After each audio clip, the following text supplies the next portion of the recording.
Good morning, sixth grade. We're going to start chapter 2 today. So, last chapter we learned about solids, liquids, and gases. This chapter we're going to start looking at atoms, bonding, and the periodic table. This is lesson 1. So, we got the first of all, the My Planet Diary little short here.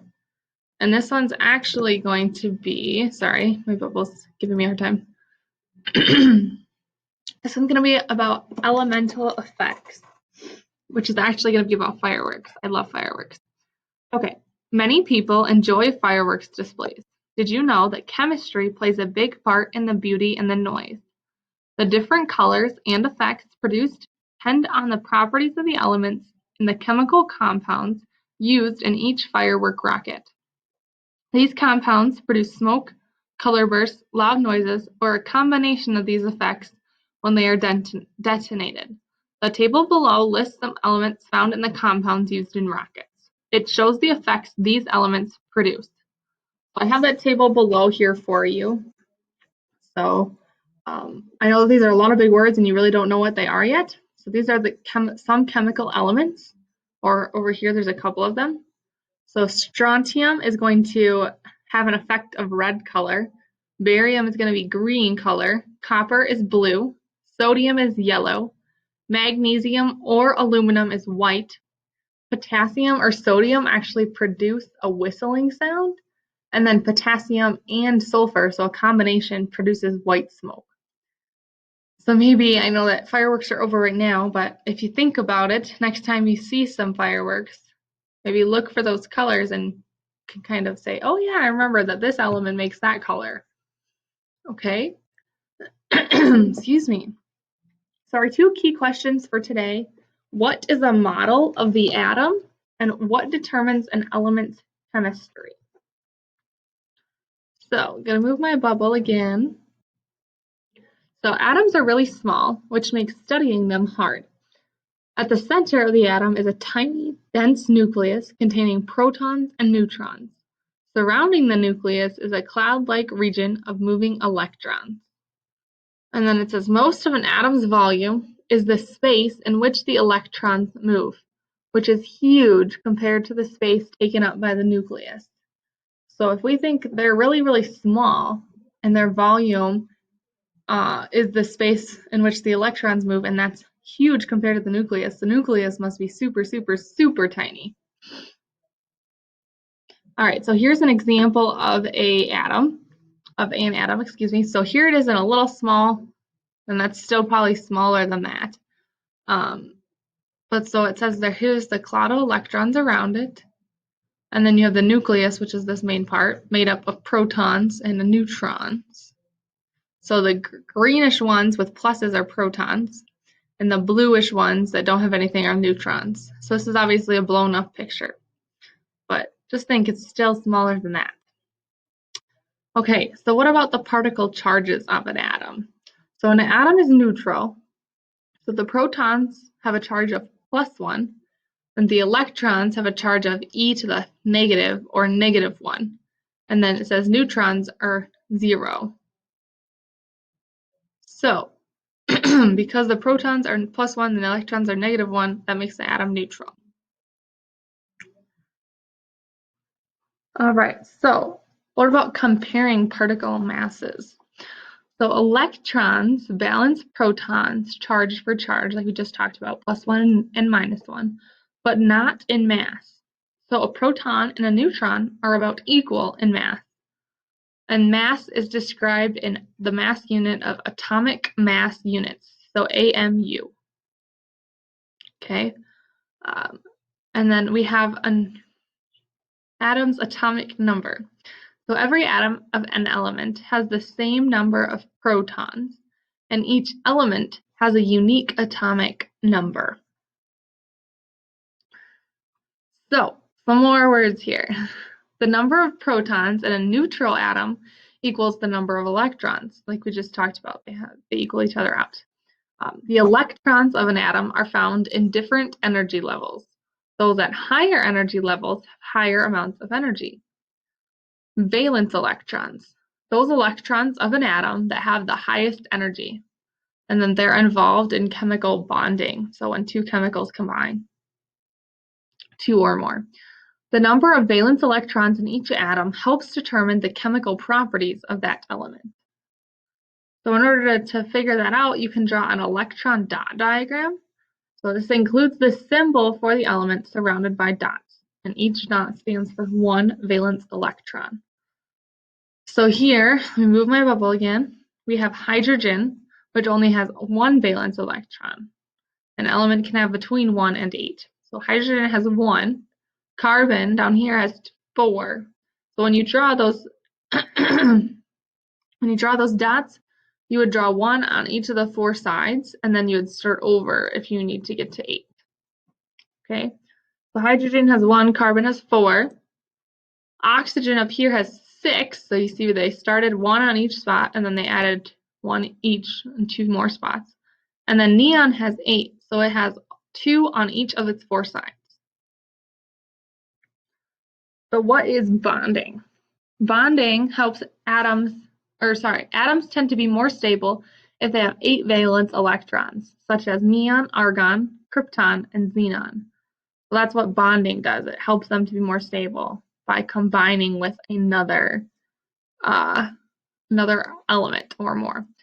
So they are non-reactive or stable when they have 8. Helium is stable with only 2 electrons. So helium is kind of the exception here.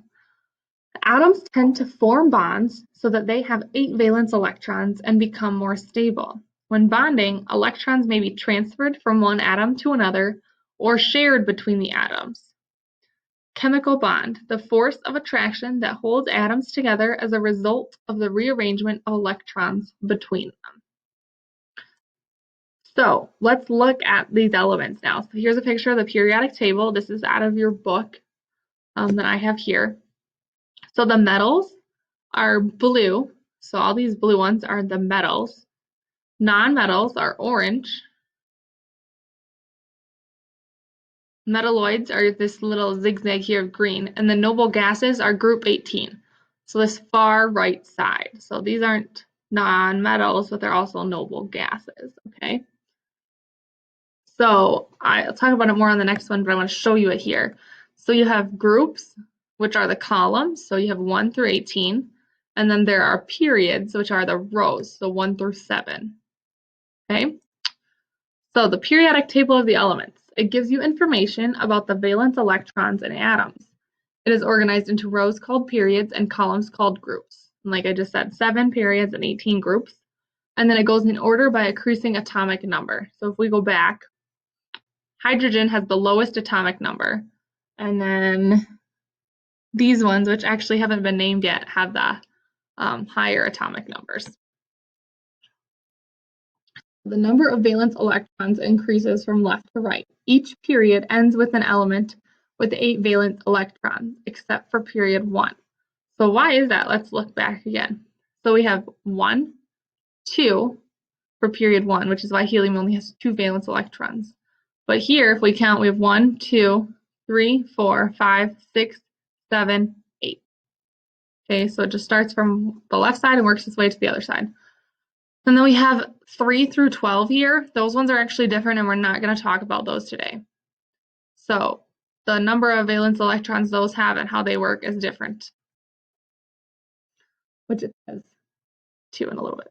Elements within a group, except for period 1, have the same number of valence electrons. So other than the helium, everything that's underneath it has the same number as the one above it. And like I said already, elements in groups 3 to 12 are a little different. So a little more about each area of the elements. So noble gases, which were group 18, all of them have 8 valence electrons except for helium, which only has 2. They are unlikely to gain or lose electrons or to share with others. So they're already stable, so they're not going to share. And they do not react easily with other elements if they react at all. So that's why they're unlikely to gain or lose, because they're not going to react. I'm going to move my bubble so you can read all the words there. So metals which are most of group 1 other than hydrogen, groups 2 to 12, and then parts of groups 13 to 17. So remember all those blue ones. They react by losing their valence electrons. Reactivity of a metal depends on how easily its atoms lose valence electrons. And reactivity decreases from left to right. So the ones on the left are the most reactive. The ones on the right, so like the noble gases, are the least reactive. Alkali metals have one valence electron, which is the most reactive element in its period. We go back to our chart again. So alkali metals are group 1. So this first column here. So next we have the nonmetals, which includes hydrogen, which was in group 1, and then parts of groups 14 to 17, so those orange ones. They become stable when they gain or share enough electrons to have 8 valence electrons. And hydrogen, like helium, is stable with only 2 electrons. They usually combine with metals by gaining electrons, and they can also combine with other nonmetals and metalloids by sharing electrons. So there's the group 17 atoms. The halogens react easy with other elements. Okay, so group 17, that one right before the noble gases. And then last we have the metalloids. They lie along the zigzag line between metals and nonmetals, so those green ones. They lose or share electrons when they combine with other elements. And then they also have some properties of metals and some of nonmetals. So they're kind of like, you would say, like the child of the metals and the nonmetals, because they share some things from one and some things from the other. Hydrogen, a little more about that, is in group 1, but it's considered a nonmetal. It shares its electron when forming compounds with other nonmetals to obtain a stable arrangement of 2 electrons. So let's go over our vocabulary. Valence electrons, those electrons of an atom that have the highest energy, and they are involved in chemical bonding. Electron dot diagrams includes the symbol for the element surrounded by dots. And then a chemical bond is the force of attraction that holds atoms together as a result of the rearrangement of electrons between them. So that is it for this first lesson of chapter 2. Your assignment is going to be working on an IXL skill, which, like normal, I will suggest to you on IXL and also link on Edmodo and list it too. So that'll be due on Thursday. If you have any questions, let me know.